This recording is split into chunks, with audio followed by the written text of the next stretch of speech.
حالاتي كده. طبعا يا جماعه لازم نشتغل، لازم يا جماعه كلنا نشتغل. عايزين محتويات حلوه بقى، عايزين محتويات حلوه بقى ودولارات كتيره بقى عشان هنحتاجها. فكله بيجري على اكل عيش يا جدعان ولا ايه؟ السلام عليكم ورحمة الله وبركاته، وفيديو جديد. صباح الخير، مساء الخير، على حسب الوقت اللي هتشوفوني فيه.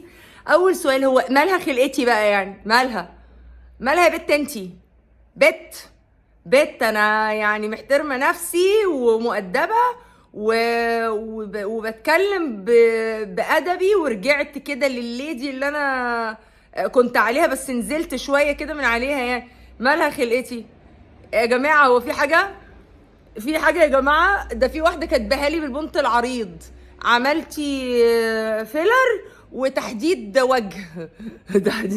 جماعه انا عايزه مكنه حلاقه يا جماعه، عشان عايزه اخد دقني وشين.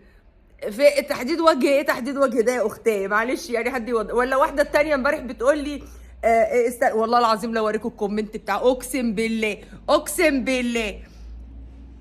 لا خلي بالك عيب عليكي، ما انتيش صغيره على الخيبه اللي انتي عاملاها في وشك. حرام تغيري خلقه الله. اهو اسمها ايه؟ اسمها تيتا شوشو. ده انت اسمك شوشو. هقول لك ايه، ده انت اسمك شوشو. اهي يا جماعه، اهي يا حبايبي، غيرت خلق ربنا. انا والله العظيم ما فكرت ابدا ان انا اشيل حواجبي من هنا واحطها شنب، ولا حتى وصلت لمرحله ان اطور رموشي وارجعها على شعري عشان شعري خف ولا حاجه. يعني مش عارفه العالم ديت على الصبح انتوا مالكوا فيه ايه؟ ما تهدوا كده شويه، اهدوا، ربنا يهديكم ولا يهدكم. انا عادي يعني يهديكم ولا يهدكم، ده ولا فارق معايا، ولا مقدم لي ولا مأخر لي اصلا، يعني ما اضافليش حاجه. المهم بس ندخل في الموضوع. دلوقتي كل الموضه اللي طالعه يا جماعه الجنس اللي من غير تنيات، تلاقوا البنطلون جنس من تحت مشرشب كده وجرر طينه الشارع. فانا قررت ان انا اعمل الموضه ديت. ليه؟ هل انا اختليت؟ لا طبعا ما اختليتش ولا حاجه، ده انا لسه بعقلي ان شاء الله. يا رب كملني بعقلي لحد اخر يوم في حياتي. البنطلون طويل بزياده. بصوا الشوز، يعني اعزكم الله، الارتفاع بتاعه قد ايه، ومن هنا طبعا يعني بصوا ارتفاعه قد ايه، ومع ذلك البنطلون اصلا جاي تفصيلته واصله لحد الارض خالص، هو موديله كده. فلبست الكوتشي والبوت وكعب عالي، وبرده البنطلون مجرجر في الارض. طب اتنيه تانيه؟ لا، قلت والله ما انا تانيه، وجبت المقص وعملت زي ما انتم شايفين كده. موضه يا جماعه، موضه. حطي لايك. انتي نسيتي على فكره، فتحتي الفيديو بتتفرجي من غير ما تحطي لايك. اهو ايه يعني بسيطه. نشيل بس حتى اللي هي التانيه الصغننه ديت، نشوف حسيناه لسه قصير لسه طويل، نشيل تاني لحد ايه ما نحس ان احنا فجاه بقى شورت مننا واحنا مش واخدين بالنا. بس بجد والله العظيم ضايقني جدا يعني. قعدت اقول ايه، يمكن عشان البنطلون جديد فسود الجزمه. غسلت البنطلون، وانتوا عارفين ان الجنس لما بيتغسل بيضيق وبيقصر. ايه ده انا خسيت، ده انا لبسته اتلبس عادي خالص واتقفل وواسع، وكمان طويل زي ما هو طويل وهبل. عملت كده برضو من يومين على فكره في الجنس الازرق. في واحده كانت بتسالني جايباه منين. انا في واحده صاحبتي بتجيب هناك في السعوديه يعني حاجات بقى من مواقع، يعني من شي ان ومن من نون ومن حاجات كتير يعني حتى البنطلون دوت مش مكتوب عليه شي ان، ماركه كده غريبه يعني. قلت حتى لو ماركه ابو كلب، المهم ان هو مظبوط وقماشته حلوه، مع ان سعره مش حلو يعني. ده مديولي بكام؟ ب95 ريال. الجنس في اي مكان يعني مثلا عند ماكس، المحلات اللي هي المتوسطه الدخل يعني، قولي بيبقى ب70، وفي التخفيضات تلاقي ب40 وب45. فهي ديت بقى صاحبتي بقى، انتوا عارفين يعني صاحبتي هتعمل معايا ايه غير انها تعمل معايا واجب في السعر، فتدهولي بالدبل عادي ومتقبلين بعض. يعني انا عشان صاحبتها اخسرها؟ هي اكيد الست برضو بتدفع شحن وجمارك، واكيد ان هي مش جايباها قاعده تتسلى، ما هي جايباها برضو تعمل لنفسها دخل يعني. فاكرين يا جماعه زمان كنا نروح البحر، كنا نشوف ناس شباب قاعدين عايزين ينزلوا معهمش مايوهات يقوم جايب موس يشتري موس حلاقه. فاكرين موس اللورد ده المربع؟ يشتري موس حلاقه من اي حد على المحلات اللي على الشاطئ بره، وتلاقيه يقوم قاعد قاطع البنطلون كده. شلت الحته دي. ثانيه واحده كده نشوف اتظبط. شوف كده يا جماعه، اهو يا جماعه،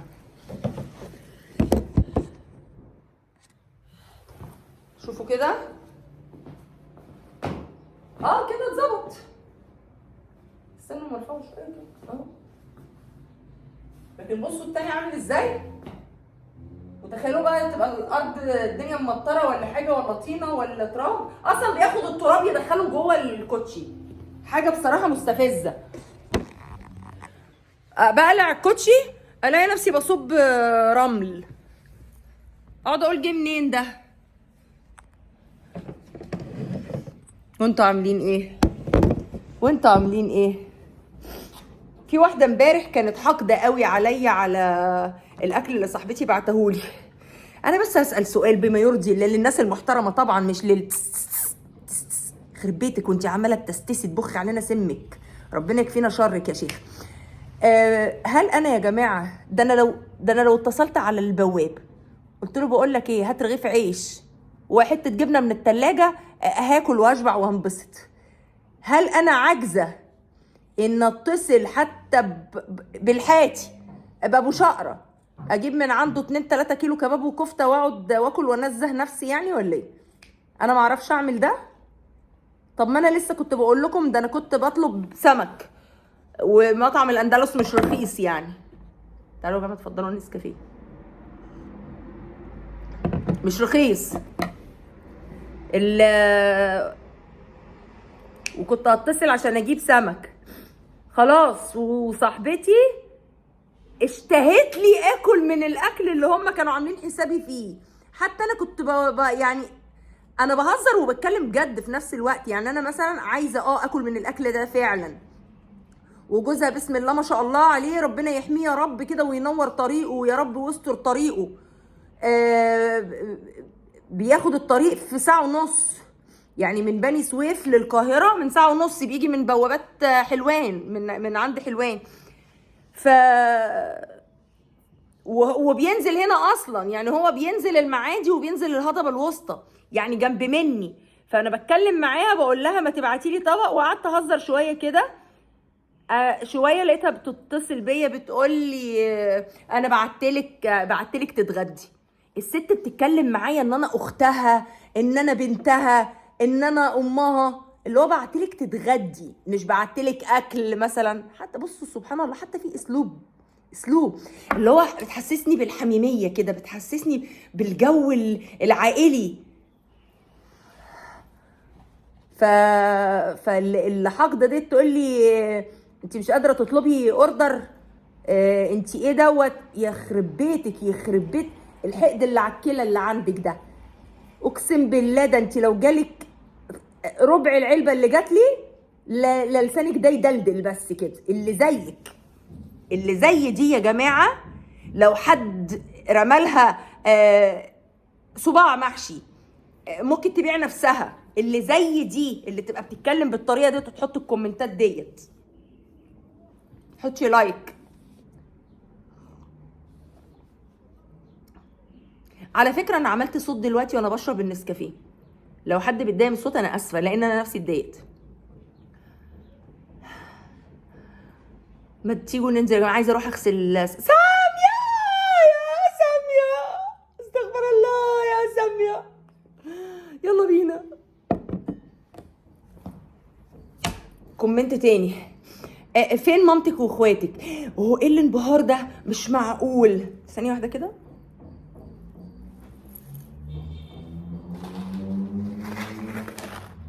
مش هنا يا قلب امك، مش موجودين. ماشي، شوف كومنت تاني. حسبي حسبي الله ونعم الوكيل فيكي، ان شاء الله ربنا هيسلط عليكي نفسك. بتقولي زور امك وهي حيه بدل ما تزوريها وهي في القبر. انتوا اللي هتردوا على الكومنت ده، انتوا اللي هتردوا على الكومنت ده بالاسلوب ده. ايش عرفك انت عايشه معايا؟ عارفه بزور ولا ما بزورش؟ عارفه بتزورني هي ولا ما بتزور؟ عارفه انا قاعده مع مين؟ هو انت شايفه ورا الكاميرا في ايه؟ حسبي الله عليكي، فوضت امري لله فيكي. ان شاء الله ربنا هيشغلك في نفسك. انا بتمنى لك ربنا يشغلك في نفسك. الناس هترد عليك، تمام؟ الناس هترد عليك، انا مش هرد. انا بعد كده وكيلي ربنا ولساني هم الناس. خرب بيت ام اسلوبك. لا لا لا لا لا لا لا لا لا لا يا قلبي، مين ده؟ من عينيا الاتنين. سلبي مين؟ خدي الايجابي. بص ام صالح، شوفوا الكومنت، شوفوا الكومنت. روحي الهي يجبر خاطرك ويستر عرضك يا ام صالح.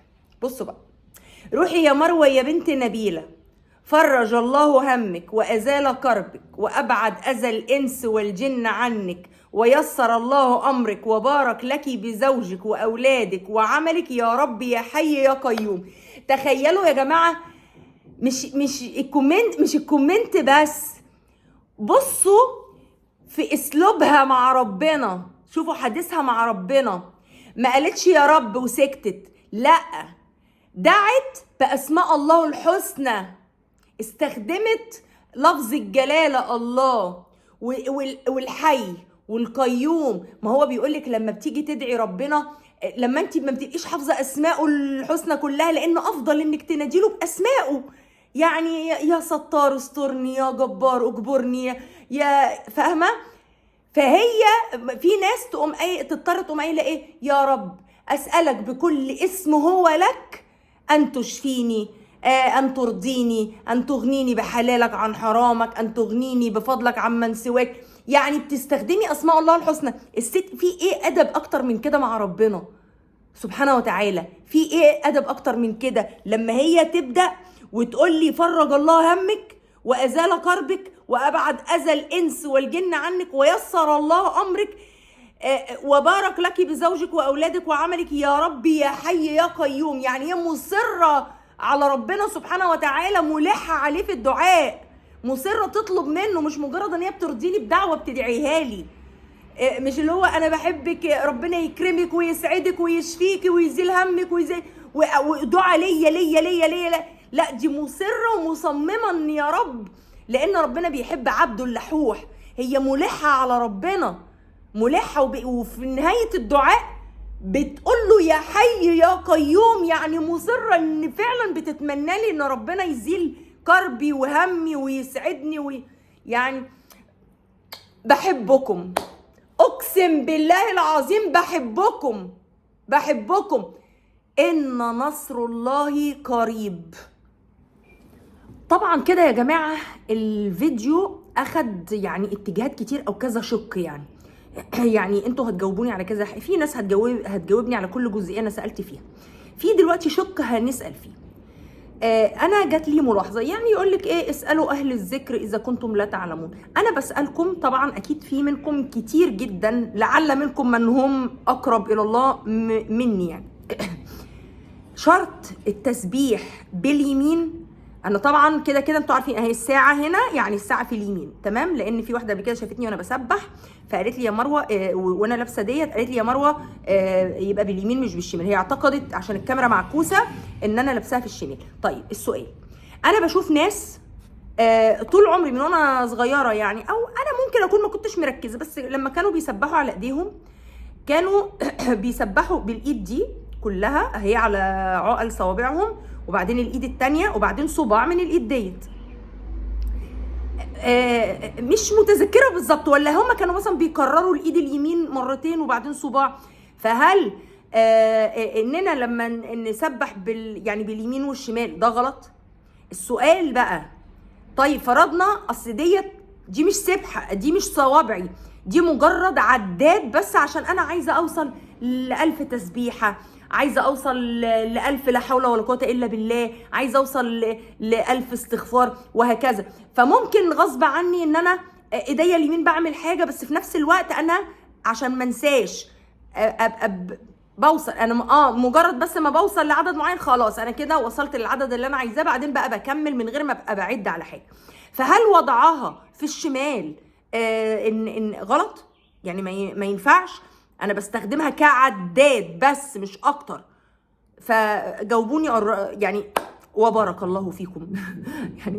يعني انتوا اكيد فاهمين خلاص السؤال واضح. يعني هل التسبيح لو انا بسبح على ايدي هل غلط استخدم الايد الشمال في التسبيح؟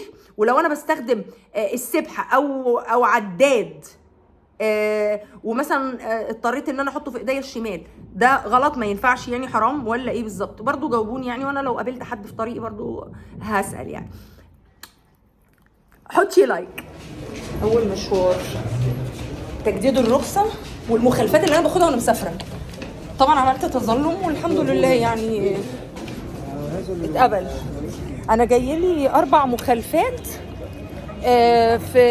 في منطقه واحده وفي وقت يعني في على مدار ساعتين تقريبا او 3 ساعات. بقينا مستغربين يعني.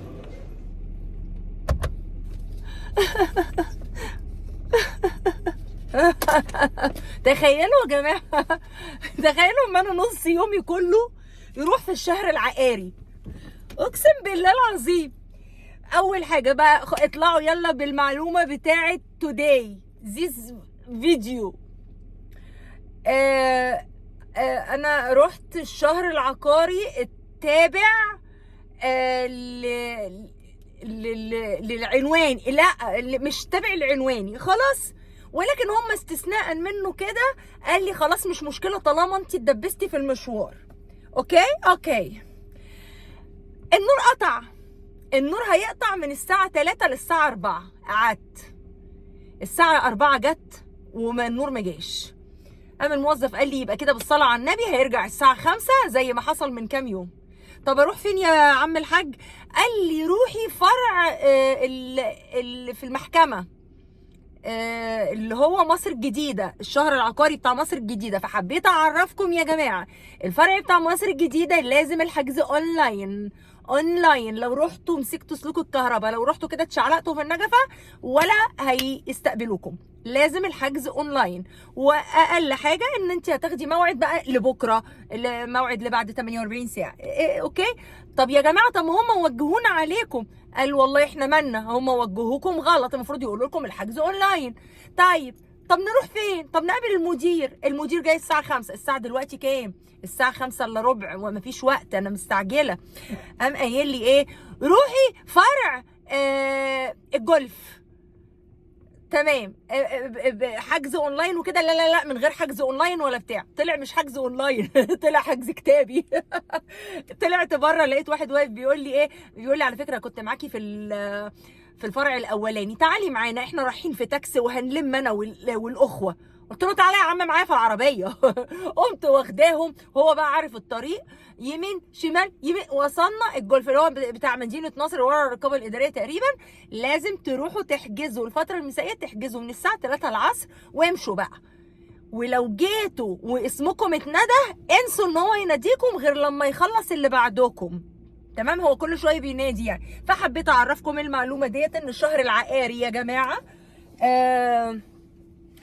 لازم حجز في فروع حجز اونلاين، وفي فروع حجز انك تروحي تكتبي اسمك في الكشف وتمشي، او تكتبي اسمك في الكشف لو انت مثلا الساعه خلاص داخله. هم بيبداوا مثلا 5 الفتره المسائيه، تعبي الساعه 3 بياخدوا 100 اسم تقريبا يعني. بس وشوفي هتروحي تجيبي حاجه من هنا هتقعدي تستني وبالك طويل زي حالاتي كده. طبعا يا جماعه لازم نشتغل، لازم يا جماعه كلنا نشتغل. عايزين محتويات حلوه بقى، عايزين محتويات حلوه بقى ودولارات كتيره بقى عشان هنحتاجها. يا جماعه لازم نشتغل يا جماعه. فكله بيجري على اكل عيش يا جدعان ولا ايه؟ يلا.